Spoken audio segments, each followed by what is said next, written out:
एक साथ नहीं जुड़ेगी तब तक हम सार्थक परिणाम प्राप्त नहीं कर पाएंगे।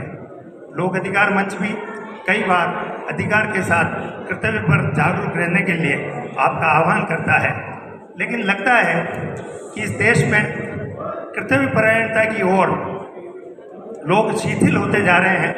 अधिकारों की बात चाहे मातृशक्ति हो, चाहे पुरुष वर्ग हो, चाहे एक छोटा सा बच्चा हो, चाहे बुजुर्ग हो, हर व्यक्ति अपने अधिकार को प्राप्त करना चाहता है, लेकिन उसके कर्तव्य क्या है इसकी ओर कोई भी ध्यान नहीं देना चाहता।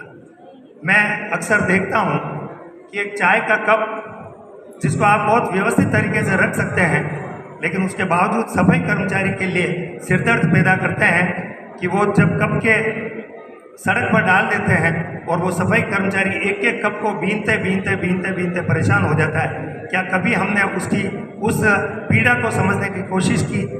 जिस दिन से हम इस पीड़ा को समझने की कोशिश कर लेंगे उस दिन ये लोक अधिकार मंच कर्तव्य निर्वहन मंच भी बन जाएगा और कर्तव्य की तरफ जागरूक करने के लिए हमारा ये लोक अधिकार मंच बना हुआ है।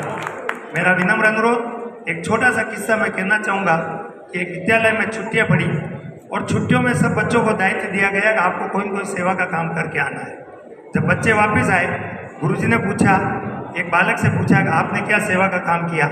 उसने कहा एक बुजुर्ग महिला सड़क के एक छोर पर खड़ी थी और दूसरी तरफ मैं उसको छोड़ करके आ गया। दूसरे बालक को पूछा आपने क्या किया? उसने कहा मुझे भी एक बुजुर्ग महिला एक सड़क के छोर पर खड़ी थी, उसको मैंने दूसरी तरफ पार करवा करके सड़क के उस ओर करा। गुरुजी ने पूछा क्या वो महिला तुम दोनों को एक ही मिली और उसको जाना कहाँ था? उसने कहा जाना तो कहीं नहीं था, हमने सेवा का भाव रखते हुए उसको इसको इधर ले आया और दूसरे ने कहा कि मैं इधर से इधर ले आया। कृपया क्षमा करें, यह लोक अधिकार मंच उस तरह की सेवा का मंच नहीं है। मैं क्षमा चाह रहा हूँ, आपसे बहुत कड़वी बात कर रहा हूँ। इस लोक अधिकार मंच में जो भी लोग केवल नाम के लिए यदि जुड़े हुए हों तो कृपया कृपया कृपया अपने मानस को परिवर्तन कर दें। जब तक हम जड़ से जुड़कर, जमीन से जुड़कर हम काम करना नहीं चाहेंगे, एक एक व्यक्ति की समस्या का समाधान हमारे पास में है, लेकिन उसके पहले उसको कर्तव्य के प्रति भी जागरूक करना पड़ेगा। और कर्तव्य के प्रति जब जागरूक हो गया तो हम अपने आप में सफल हो जाएंगे कि हम अधिकारों के लिए जो लड़ाई लड़ रहे हैं वो यदि कर्तव्य पूरे हैं तो अधिकार भी अपने आप मिलेंगे।